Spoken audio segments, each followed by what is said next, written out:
Knock, knock. Who's there? Chicken. Chicken who? Buck.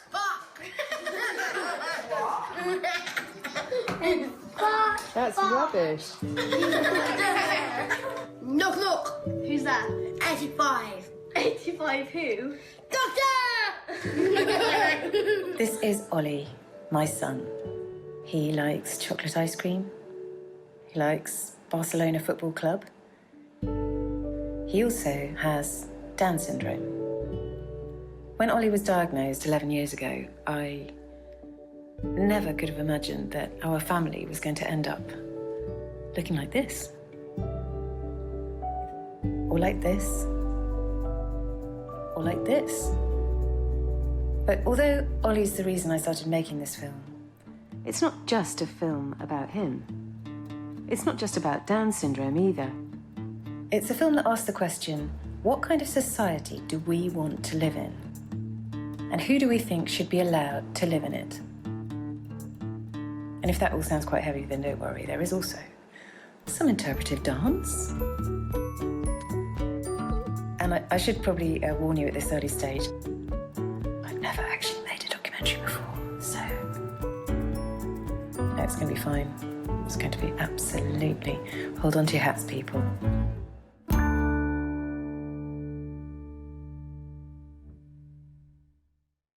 Happy birthday! Oh, Ollie! Happy birthday!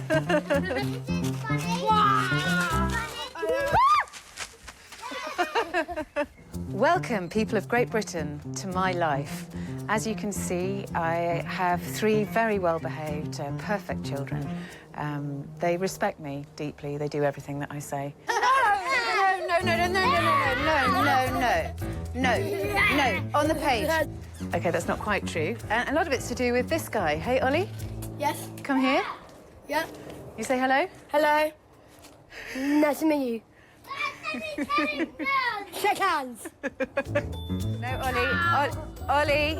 Yeah, I'm not going to lie to you. Living with Ollie does present some challenges. But, you know, I go to work, I go to a sitcom, and I'm surrounded by mayhem. So I'm kind of used to it. Hose time. Oh! Oh! No! Oh! Tom! No! Oh! Oh! Amazingly, I'm not the only one who thinks this isn't a disaster. A majority of people with a Down syndrome family member are really happy with their lot. I was expecting tragedy, but I got comedy. And that, my friends, is where our story begins. Hey, guys! OK, to be more precise, it's here where our story actually begins. Every year, around 500,000 pregnant women come to a place like this to see their baby for the first time. Is the heart beating there? The body? You can see the hands. I've come to King's College Hospital in London to meet some women who are having their 12-week scan. So how are you feeling now? I'm excited. Yeah. Seems more real now. Today's the day when mothers find out when their babies are due and whether they're growing normally. Hi. It's also the day when doctors first test your baby for Down syndrome. How old are you now? I'm 40. You're given a probability that's calculated by measuring the baby and the hormone levels in your blood. It's a bit like gambling odds, and getting bad odds is seen as devastating news. The white line shows that as a woman gets older, her chances go up. Because you're now 40, when you came in the room, your risk was up there. From the measurements that we have taken, your risk has gone down from 1 in 69 to 1 in 301. Okay. This is so far. The odds went down, didn't they? Yeah, they did, yeah. I'm a geriatric mum, as they call it, so I want to be sure. Yeah. I want to have all bases covered. I will leave you. Thank you. But thank you very much. Very nice meeting you. Thank you. Okay. In the last 10 years, the number of people terminating for Down syndrome has gone up by 40%. Now, 9 out of 10 British women terminate when they receive a positive diagnosis. Of course, I have a biased opinion because I have a child with Down syndrome who I love more than life. But my big question at the beginning of this is, what's so very dreadful to the world about Down syndrome? So I was going to ask Professor Nicolaides about that. Professor Nicolaides is a fetal medicine expert and has been developing more effective screening tests for the last 25 years. Would you mind telling us more about why Down syndrome has been focused on? From my point of view, the essence is that there is a demand, and we believe that the main objective is to provide women with information. I have learned over the years that for some people, having a baby with Downs is an intolerable event. All I want to make this programme for is to say, you know, it's really not a catastrophe. Why is everybody behaving like it's a catastrophe? Whether they have the wrong perceptions of what the condition is, or the system has not emphasized to them the goodness that can come from having a baby with Downs, I do not know. But it is a fact. It is associated with mental disability. And, importantly, they live for very many years. So if we think of it as a burden to the family or to the society, it is a burden that is going to last for a long time.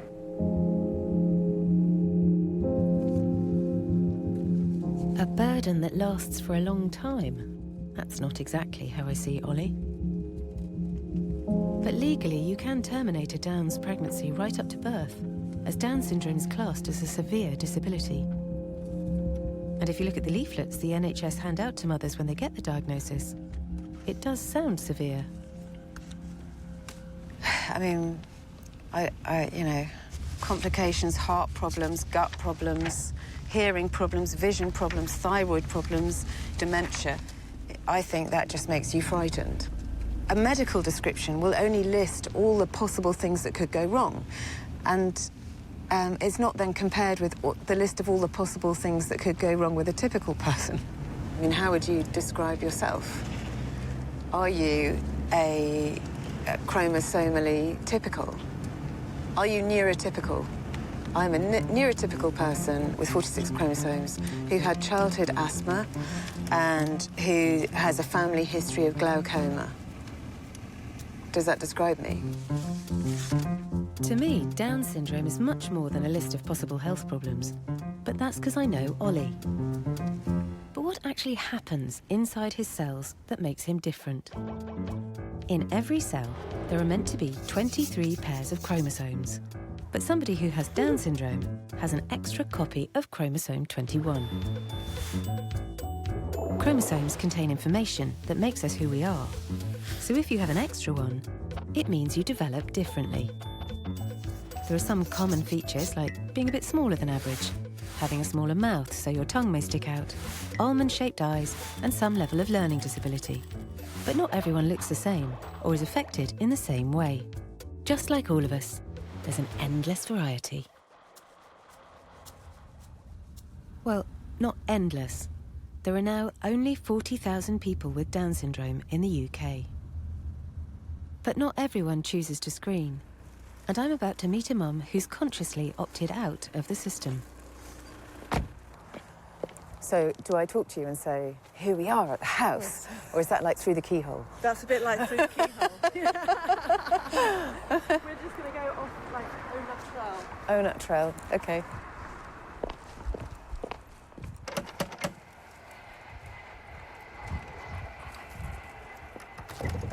Hi there, Emma. Hiya, how are you? Nice to meet you. Nice to meet you.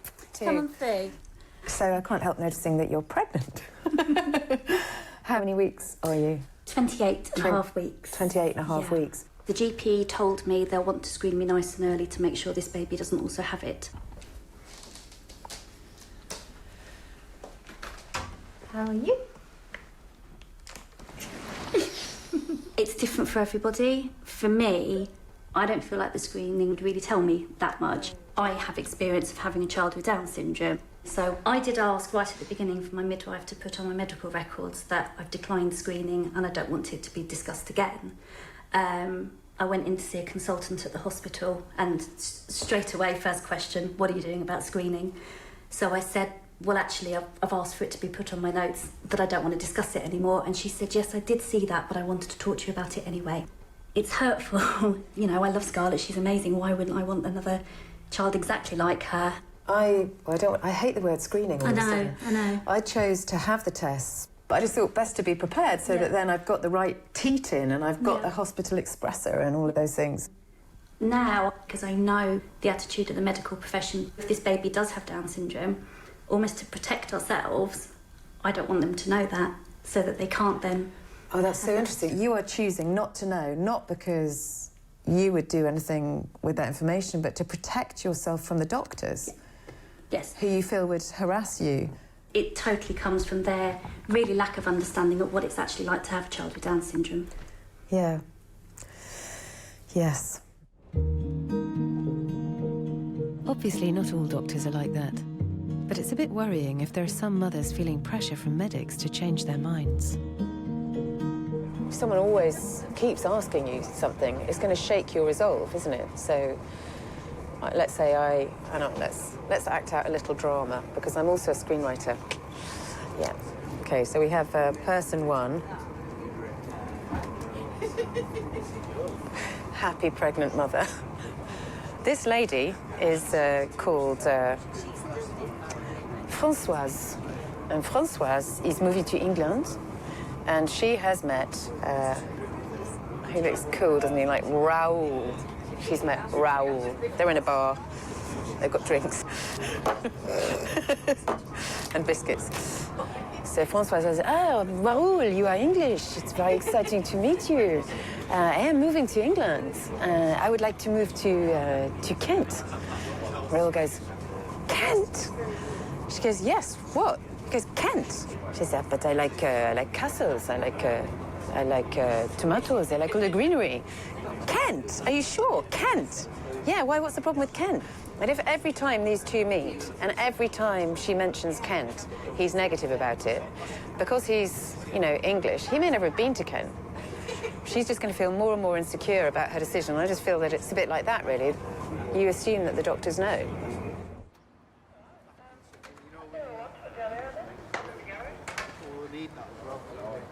The grand irony, of course, is that all this focus on screening is happening when people with Down syndrome are achieving more than ever before.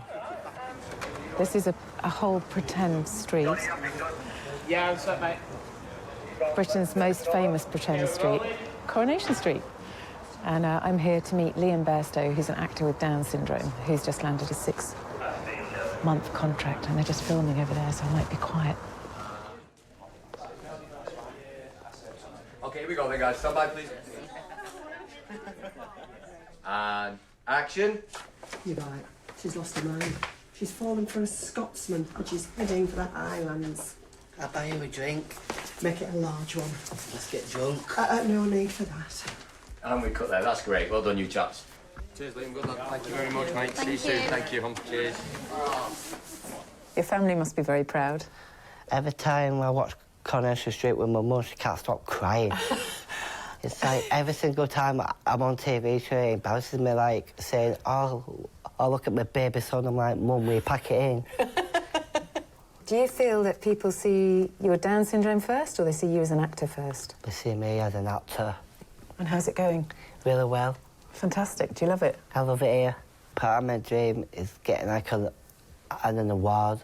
Yeah. And probably get a girlfriend out of it and all.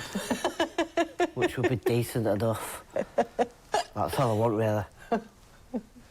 An award and a girlfriend. Yeah. That's all I want, really. Just like Leonardo DiCaprio. The opportunities that Liam now has are no accident. They've been hard won. People with Down syndrome weren't even allowed to go to school until 1970, and not allowed in mainstream school until 1981. Today, Ollie and I are meeting one of the people who helped pave the way for this to happen. We're going to meet Sue Buckley, who is... her name may not mean anything to you, but she is actually a giant in the field of Down syndrome, not just in the UK, but globally. She's done so much to change the lives of people with Down syndrome. And Ollie's not that excited currently because it's about 5 in the morning. But, well, you know, for me it's a big day. Professor Sue Buckley has been pioneering teaching methods for children with Down syndrome since the 70s. Mum's a fun treat. It's a fun treat, is it? Her research has led to a UK-wide network of speech and language classes being set up. Classes like the one Ollie and I are going to today. Hi there. Hello, Ollie. Lovely to meet you. And lovely to meet you too. My name's Sue. Hello, Sue. So I've got one for you, one for you, one for you. Would you like one? Yes, please. Oh, there you go. What we've learned is it's a profile of strengths and weaknesses. The simple message is learning from listening is difficult. We have strengths as visual learners. And just applying that has made a big difference. Okay, let's do this, baby. Ready? Yes, go. Enemy. Elma. Elma was vanilla, and orange, and red, and pink, and purple, and blue, and green, and... According to Sue, nowadays some 80%, that's 4/5 of people with Down syndrome, could learn to read if taught in the right way. And so with the right support, the majority can go through mainstream schools, get work, and live independent, ordinary lives. So, I mean, that leads us on to the question of screening. Do you have any view on the national screening programme? We don't believe that a diagnosis of Down syndrome should be a reason for termination. Nobody's discussed it with adults with Down syndrome, many of whom can now read, understand the issues and realise that as a group, there's a large proportion, particularly the medical community, who think their lives aren't worth living. But there was never and has never been a public ethical debate. Because I think there definitely ought to be a debate. I'm amazed to hear that 30 years ago the government just decided to introduce screening for Down syndrome with no public discussion. It was the very same time that Sue's research was making inclusion possible. Morning, Ollie. Morning. How are you? Good. Nice to see you. Since then, it's become commonplace for people with Down syndrome to go to mainstream school. But the science of screening has also been developing. And some are saying it's at the point of threatening the very existence of the Down syndrome community. So what's about to happen with screening? Goodness me, I'm so glad you asked, Claire. Well, at the moment, if you're an average UK mother, let's say you're 30, your baby grows, it becomes a raspberry, and then it becomes a grape. Now, at about between 11 and 13 weeks, you go for your scan and you have some blood tests. Now, you're going to recognise this procedure from earlier in the programme. This is a pretty good screen. It catches 85% of all of babies with Down syndrome. But as you can see, the odd Brussels sprout with Down syndrome can get through. The only way of knowing for sure whether or not your baby has Down syndrome is to have an invasive diagnostic test, which would happen somewhere between pear and grapefruit. And so here's one I prepared earlier. Amniocentesis is when your doctor would collect some of the fluid around the baby in what you'll recognise easily as the amniotic sac. Obviously, there is always the fear that that little pear in there will be harmed. But now, there has been an amazing scientific breakthrough. This sieve represents non-invasive prenatal testing. It can tell whether your baby has Down syndrome with 99% accuracy as early as here. So, what this is going to mean is that more and more women are going to know that the baby they're carrying has Down syndrome in pregnancy. And if we remember that most women who know for sure terminate, presumably this is going to mean far fewer babies with Down syndrome being born.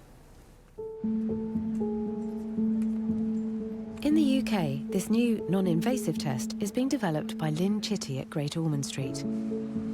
She's Britain's only Professor of Genetics and Fetal Medicine. I need to hear her take on the possible consequences of this new test. My lines, I'm learning my lines. How has this new screening test come about and why? Did better than that. How has this new screening test come about and why? No, that's too much. How has this new screening test come about and why? That's better. The statistics for termination rates are complicated and disputed by both sides of the debate. But since the new test has been available in the private sector, the Department of Health has reported that termination rates for Down syndrome have gone up by almost a quarter. Professor Chitty is proposing that this new test be rolled out on the NHS. She's done a study and presented her research to the National Screening Committee, who will announce their decision in the next few days. Hello there. Okay. I'm Sally. And I'm interested. Hello, very nice to meet you. This is the high seq. Oh, right. So this is the machine which sequences the DNA. We have developed this test ourselves, so this is not one of the commercial companies doing it. We did that as part of the study to show that it could be done in an NHS laboratory, that it didn't have to be sent to America or wherever to be tested. And the accuracy at the moment is, what is it, 97, 98, 99? What's the accuracy? It's about 99. It will detect about 99% of all cases. From the outside, to me, it seems like there's no distinction being made between Down syndrome and a disease. Whereas to me, Down syndrome is a type of person. So you wouldn't screen out, I don't know. Can I just stop you there? Yes. Because you've just used the word screen out. I do not think that we are screening out. On the contrary, I really do not think we're going to be screening out Down syndrome. And I find it quite distressing. I mean, I had a journalist phone me up and said, you're going to annihilate Downs. Well, I don't think that's going to happen. So, well, explain to me why that isn't going to happen then, because the figures say the opposite, don't they, at the moment? So it seems that there's... Well, you see, the trouble is everybody's looking at hypothetical scenarios. Right. They're looking at what-if situations. So one of the reasons why we did our study was because we needed to stop the what-ifs and actually look at what does happen in practice when you give women the option. So we found there was a lot of women who are actually using the NIPT test to find out whether the baby's got Down syndrome, inform themselves and carry on with the pregnancy. If you look at our statistics, small numbers, it will not significantly change the live birth rate. So I don't think you can say that at the moment. I think you have to wait and see what happens. It's quite a high cost. It's not a high cost at all. We showed very clearly that you can implement this. Sorry, I wasn't meaning the financial cost. Okay. I mean, this is an experiment that may result in people choosing not to terminate and just choosing to know, or it may result in a catastrophic result on the Down syndrome population. Well, the pilot study would suggest that it's not going to result in the latter. I mean, I think, so you have, how old is your son? 11. So he's 11. How do you feel about, is he, later on in life when because he's likely to outlive you, so what does that prospect hold for you? Well, I feel that, I just feel that the answer to that is not termination. You know, the answer to that is, if we have a society that is unable to care for people, then the problem is not the person. She was at enormous pains to say that screening wasn't a screening out thing. Oh dear, but it's still really sad, isn't it? It's just, it's just horrible. The reality that we live in a world where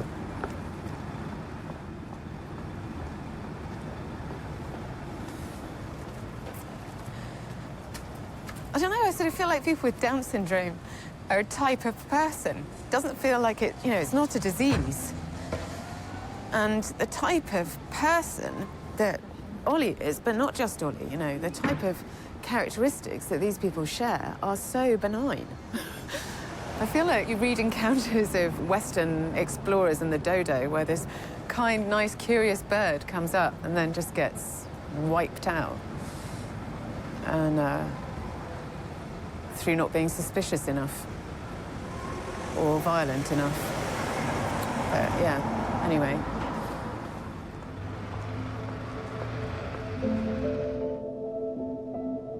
I don't feel particularly reassured about NIPT. I'm worried we might be gambling with society's diversity. So what happens when almost everyone screens? Well, wouldn't you know, there's a place that can tell us. What do we know? The thinking shot. What do we know about Iceland? Well, we know that it has lots of mountains and some ice. But it also has lots of hot stuff, by which I mean lava. It's a land of contradictions. Here they provide some of the best care and opportunities for disabled people in the world.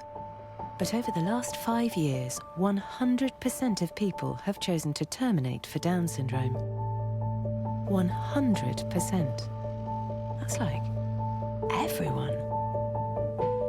If this is the direction that the UK is heading, then I wonder what it must be like to have 3 copies of chromosome 21 and live here. Hello, my name is Halldóra. I read an article in the newspaper the other day. There was this woman who wrote people with Down syndrome should not exist. Who is perfect? Who can decide that we who have Down syndrome are worth less?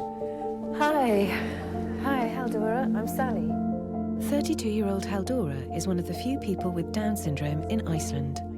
Her story hit the headlines when she wrote an article protesting her right to life. Would you show us your exhibition? Yes, of course. It prompted photographer Sigga Ella to take 21 portraits of some of Iceland's remaining people with Down syndrome. I found Halldóra's article online. Going through her thoughts is basically saying that though she has a disability, it doesn't define her as a person, you know. How does it feel to know that people discuss whether or not Down syndrome is okay to live with? Geturðu sagt henni á hverju skrifa greinina? Skal reyna svolítið þungt. Hvernig þér leið með það? Mér leið ekki vel á hverju út af okkur börnum með Downs. Við eigum líka líf eins og aðrir. She thought that they were coming after her alive. You are sighing. And whenever I met with the producers to talk about this program, I was doing that sighing. I couldn't talk about it for a very long time. It's great that you speak out. It's great that you say something. It isn't always easy. You know, we have our ups and downs, and we have worries, but that's life. Life is up and down. Oh, I've been wanting to hug you the whole time. I thought it was a bit forward. Oh, lovely girl. Lovely girl. Halldóra speaks 2 languages, she's got a job, she's hoping to marry her long-term boyfriend this summer. It upsets me that she has to justify her existence. Imagine if you had to do that. Maybe it's because they're stuck on an island in the middle of the Atlantic and there's only 300,000 Icelanders to choose from, but they do seem a bit preoccupied with genetics here. I've come to a laboratory on the outskirts of Reykjavik. No, that's not me, but thank you. There I am. Somewhere in this building, there's a man called Kári Stefánsson, who now has enough information to predict the genetic code of everybody in Iceland. Come in. Hi there. Hello. Nice to meet you. Nice to meet you. I'm Sally. I'm Carrie. Everyone is interested in this kind of research. It is inherent to man to try to figure out as much about himself as possible. So you can predict a probability of somebody getting good grades in school, of somebody inheriting various diseases? Yes. The only thing this is going to do is lead to knowledge. Let's go back a step and say, so the reason we're in Iceland is because you have a screening program for Down syndrome, and of the pregnancies that are discovered, 100% of the identified pregnancies are terminated. And in some people's eyes, that's successful. And I'm not entirely sure that it is successful.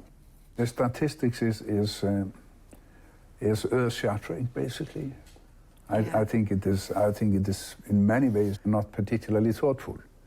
I'll tell you that the guy who manages this building, our janitor, Kitty, who is an absolutely wonderful person, he has a son who has Down syndrome, and there is hardly anything more beautiful than seeing the two of them together, because there is so strong bond and so much love, and somehow in our culture it has become accepted to abort Down syndrome fetuses, which I think is pretty merciless in many ways. I'm not entirely sure it's correct. Or the only correct thing about it is that I believe the woman should be the individual to decide whether she wants to terminate pregnancy or not. You agree with that? I agree with that. I love that you think that. And it's just, anything else is illogical. Yeah. Yeah. You're very serious about this. Yes. Is that bad? No, that's good. I actually like that. This is one of the ways in which you're trying to take responsibility. Iceland certainly got me thinking. Why is Down syndrome the disability it's socially acceptable to terminate? And how do we come back from that? I've landed back in the UK to the news that the National Screening Committee have made their recommendations. The most exciting development in pregnancy care for decades. Win on Downs testing. A win. A win. So the Sun are winning. Mums-to-be are to be offered a test for Down syndrome in the NHS. After Great Ormond Street Hospital published results showing the test was safe and 99% accurate. Lynn Chitty, blah, blah, blah. Reading these reports, there's no mention of the impact these tests could have on the Downs community at all. I feel like, just as in Iceland, we're somehow being forgotten about. Looking at the response of mums to the news, lots of people really upset, crying. I've never been a very angry person, but I'm feeling, I'm feeling quite angry. Like, on a scale of 1 to 10, I'm 9. And when I hit 10, there's a really good chance I'll go green. Start smashing things up.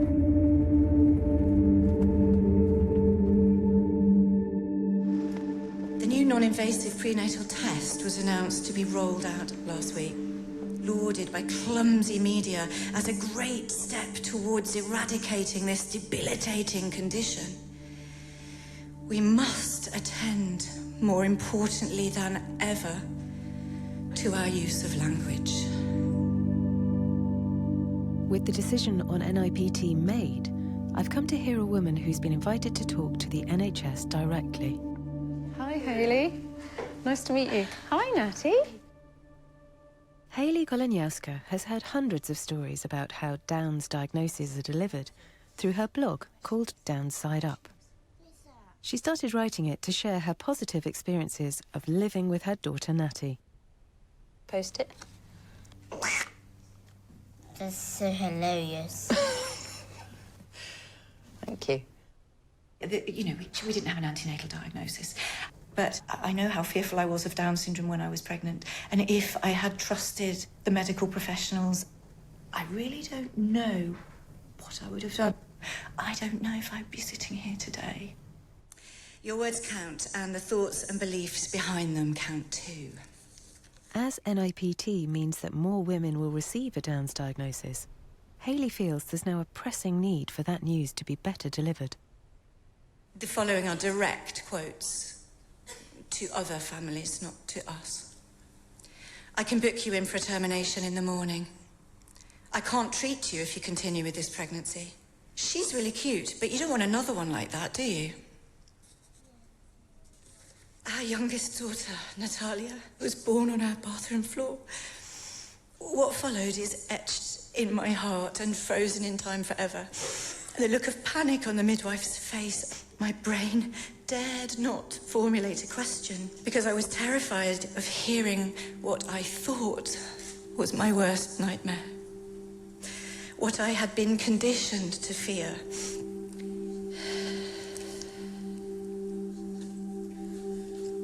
Our community midwife wept.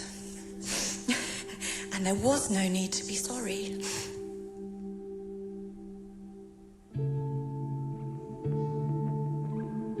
Natty was not a risk.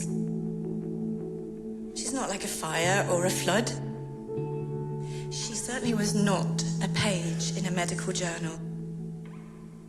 How I wish I could go back and relive that day, knowing what I now know. Thank you.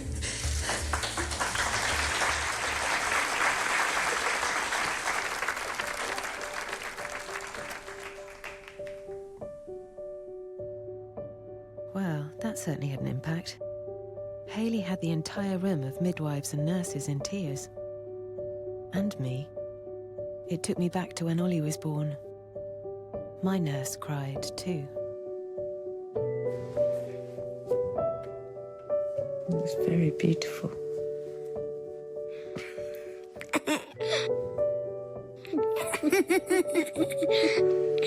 It wasn't until 10 days after Ollie was born that we got our diagnosis. Ollie?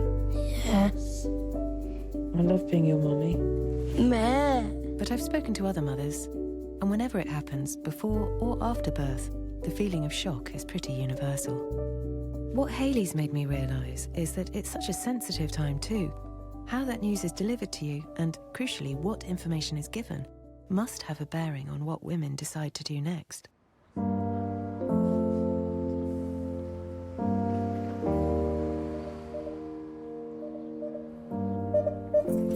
Antenatal results and choices, can I help you? Jane Fisher runs the only counselling charity the NHS currently point pregnant women towards when they get a Down's diagnosis. They're likely to be fielding more and more calls as the new test is rolled out. How educated are your helpline counsellors about Down syndrome?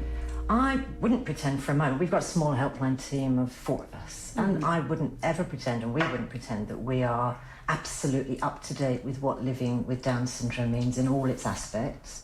So let's say to you, I'm worried about how the learning disability is going to affect this baby. What do you then say to me? Well, we're not going to say you'll be able to cope. We'll say, well, how worried are you? Do you feel you could continue the pregnancy and deal with that? Can you deal with that level of uncertainty, or do you feel you need to end There's a gap there in the logic, isn't there? So if I say I'm worried about the learning difficulty, you go straight to termination from that. Whereas I'm saying I'm worried about the learning difficulty. Okay, you're putting your cards on the table, Sally, which is absolutely right, in that we appreciate that people who have children with disabilities or are advocates for people with disabilities really struggle with prenatal diagnosis and decisions to terminate. I mean, in Iceland, there's now 100% termination. So that suggests to me that the information being given out, which is partly why it's interesting to come and see you, the information being given out is not reflective of how it is to be a person with Down syndrome. But we're not directive, Sally. We're not pushing people in a direction. We're hearing from them where they are. I guess our angle is it's about choice. And it's not when, and I will say in my 14 years at ARC, I've spoken to hundreds of women who've made the decision to end the pregnancy for Down syndrome. And none of those women make the decision lightly. What they worry about is they can't know exactly how their child's going to be affected. They can't know exactly the level of learning disability or the potential associated health issues. They feel they just can't manage that in their lives or don't want to manage that in their lives. I think that will always be with us. Having spoken to Jane, I feel I really need to talk to a woman who's made the decision to have a termination herself. Hi, I'm Sally. Nice to meet you. Kate's now pregnant again. I'm intrigued to find out what she knew about Down syndrome when she made her decision. Where should we sit? Let's go on the couch, yeah. You've just got to do what you feel is right, haven't you? And, you know, by going down the termination route, we felt that that was the best thing for the baby. I was 25 weeks when I delivered Max. How does it work with a termination? You say you take a pill? Yeah, so you take a tablet that starts to break down the placenta, and then I had an injection to stop his heart, so it was instant. 1 minute you could feel him wriggling around, and then the next second he's gone. Sorry.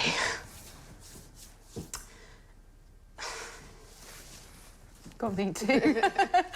Got me too. It's not an easy subject to discuss, goodness me. You're incredibly brave to discuss it. Do you feel that you had an informed choice about this? You had as much information as you needed? Yeah, rather than the clinical research and a doctor saying this is what it'll look like. What I was more interested in was family stories, so we looked at clips on YouTube and read news articles and things like that. There were blogs by mums and stuff. So you kind of see some of the difficulties that people are going through. There was one woman that her 5-year-old's still not walking, and he's, you know, very heavy, and she's having to deal with him having fits everywhere, you know. If my child was affected as much as he was, you know, I would feel really guilty about that, having been given the choice. There were only a very few kind of stories at that level. There's loads of positive stuff out there, and it was the positive stuff that kind of really threw me.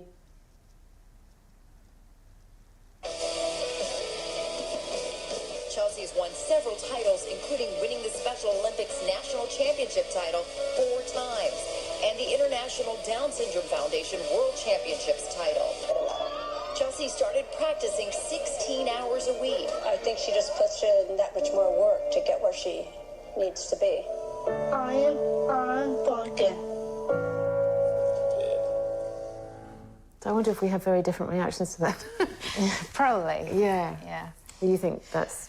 See, it's very inspirational, and she should be, like, so proud of herself. She's worked so hard to get there, but it was that kind of made me realise how much harder they have to work to kind of reach their goals. That's not what I want for my son. Even the best-case scenario isn't potentially what I want for my son. And, you know, I don't... Do you mind if I ask you the really difficult question? Go on. So you think her life would have been better not happening? No, not at all. I believe it's every parent's choice to decide what's right for their child. I don't believe it's wrong to bring Down syndrome children into the world. She's got a great quality of life. She's loving life. You know, she's at the top of her game. No, I don't believe that's wrong at all. It's just not what I would want for my child. She's a reasonable woman, and she's right. She's right that the choice is hers. She's right that the choice is hers. She's right that opportunities for people with Down syndrome are limited. She's right that bringing up a child with Down syndrome requires more effort and more engagement. But I think she's wrong that an increase in choice means greater happiness, because I don't think it does. And I think if you want a happy child, you can guarantee you're having a child that's predisposed to happiness. So anyway, that was what I'm saying to you, Claire, is that I found that much harder than I was anticipating. And yeah, I'd like to go home now.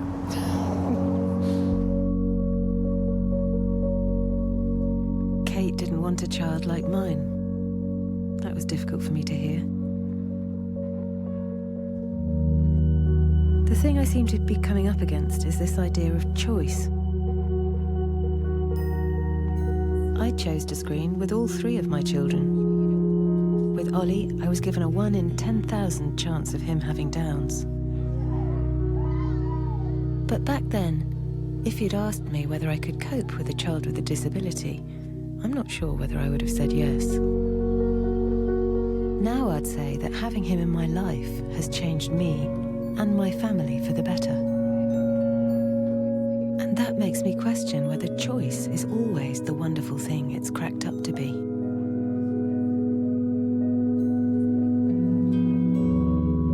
It leaves me wondering, where are all these individual choices going to take us?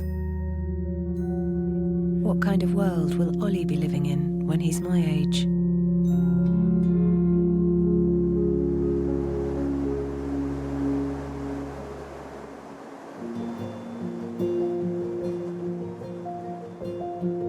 From what I understand, the new Downs test, NIPT, is just one small corner in a huge new field of genetics. So to find out where exactly the science of screening is up to, I've come to the world's biotech hub, California. The double helix. They really love DNA here. Just as in Iceland, it turns out things here are moving much faster than I realized. Come and have a look at what it's called. It can happen now to you, to you.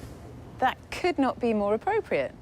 Because here, in what I thought was the future, but is apparently the present, we can screen for tons of other things already. So what's happening to the Down syndrome community could happen to you if you have a history of Alzheimer's in your family, if you have a history of depression in your family, if you have a history of obesity or diabetes in your family.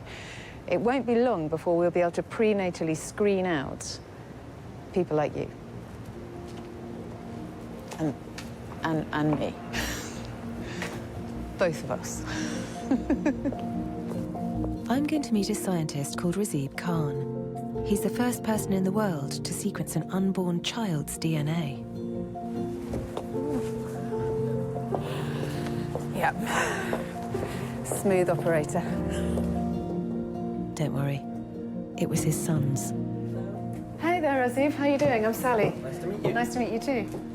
With his unborn child's complete genetic code to hand, Razib was able to screen not only for Down syndrome, but for anything he liked. Yeah, it was like Tell me what controversial. happened. Tell me what happened. Did you get hauled in? No, but there was like a big controversy, like in the media, the university, and a lot of people. I mean, I'll give you like. But you must have known that was going to happen, right? No, we weren't totally sure. I mean, you have to understand. I know for a fact that within 10 years, most people are going to be doing this. So it might be scary right now, but this is just the future. I just brought it forward into your face a little. I mean, this is like a really extreme version of not being able to wait till Christmas, right? Yes, and speak of the devil. Hello.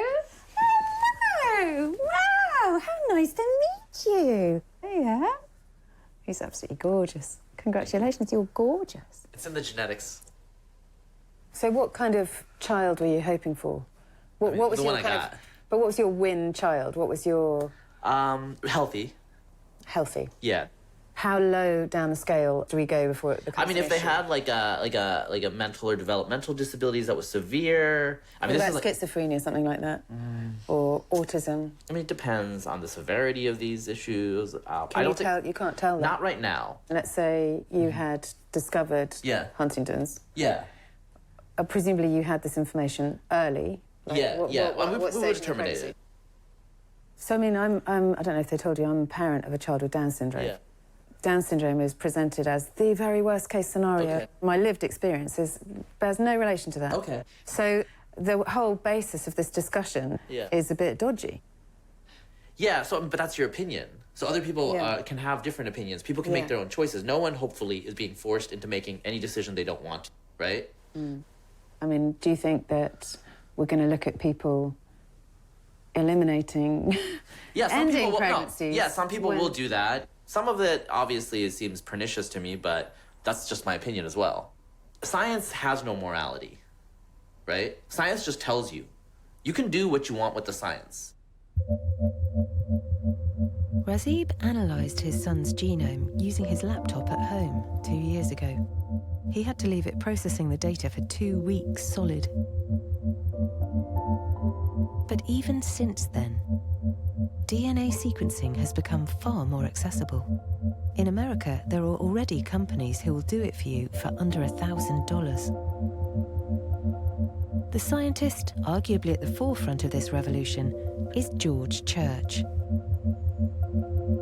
He pioneered the method used to sequence the first human genome, and over his 40-year career has become known as the godfather of genetics. I might leave my toy microscope I bought for my child in the car, because that might look like I'm not a serious person. I've come to Harvard Medical School in Boston to meet him. Maybe he can tell me whether science does, or should have, any morality. You know, we're making this film about Down syndrome and the prenatal screening program. It seems that there's going to be many, many more things that we're going to be able to screen for in the very near future. So I don't know how, I mean, the genie's out of the bottle. I don't know how one even begins to create ethics around this kind of thing. Well, ethics changes from year to year. You know, I'm sure that if you had talked about the 1 million people a year that die in cars back at the turn of the century, we might not have cars now, because that would be an unacceptable outcome. With Down syndrome, I don't think it's so much of Genie being out of the bag as just parents who exert their will. And that depends on what they see on television. In other words, if they see lots of happy family with Down syndrome kids, then they might say, hey, I want that. But I think that if anything, it goes the opposite direction. People will not only choose the way their child will be, but when the child grows up, the child will change themselves genetically. And it's unlikely that a child will say, hey, I'd like to be a Down syndrome kid. What do you think the future holds for us? It's all about education. Yeah. It's not the technology that's the problem. No. It's the societal pressures and the market forces that are at work. Yes. If you want to instill certain values, spread the word that these are actually valuable members of society, valuable in a very broad sense. I'm here today not only to make a case for Down syndrome, but to spread the idea that all lives matter. Actually, I've made contact with a person who's already been telling the world just how valuable life with Down syndrome is. It is not a disease. You can't catch it from anyone. It is just something that happens. Her name is Karen Gaffney, and she's the world's best-known advocate for people with Down syndrome. But with the godfather of genetics words ringing in my ears. Oh no, I'm crying again. There's just more riding on this meeting than I thought.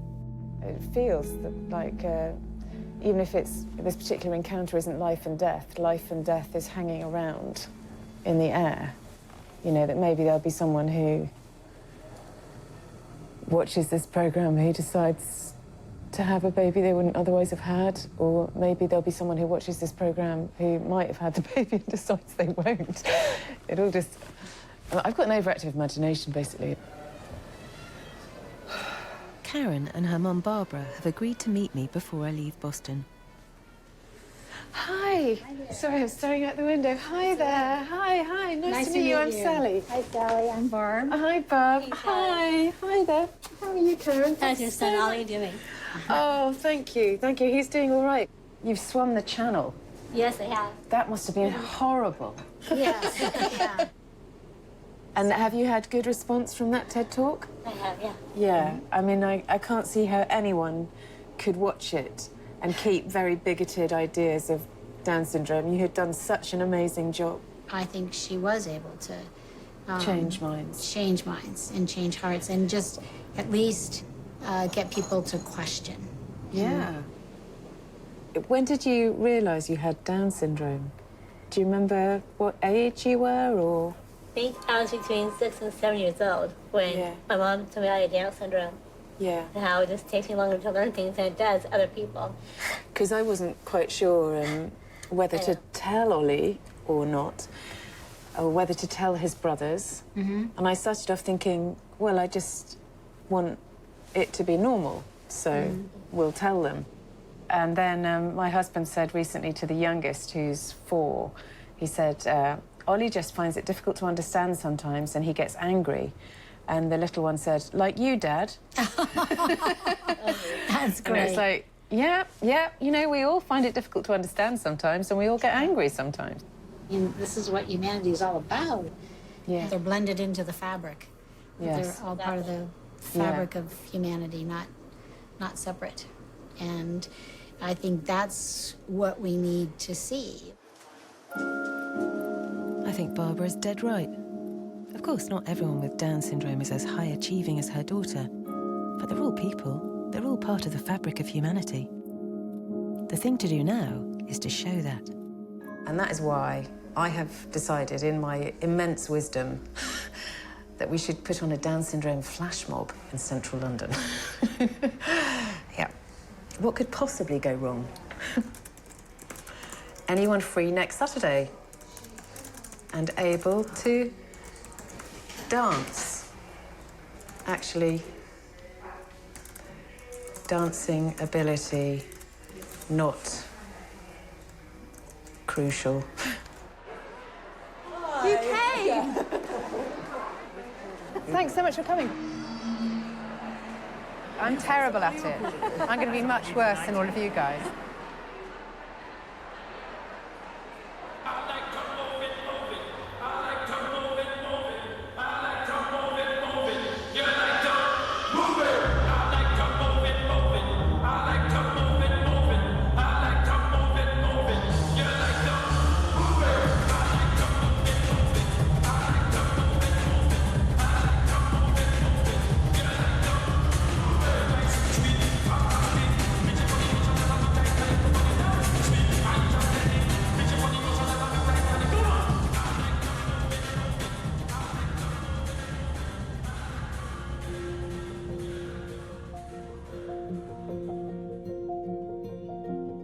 So there we go. It's the end. You made it. I promised you some interpretive dance, didn't I? If we're heading towards a world where we choose more and more who gets born, I feel like we really need to think about what it is that we value. And as our powers of choice get greater and greater, who are those people that society might leave behind? There's great value in things not being perfect. There's a crack in everything, that's how the light gets in. And the imperfections are where humanity is most visible.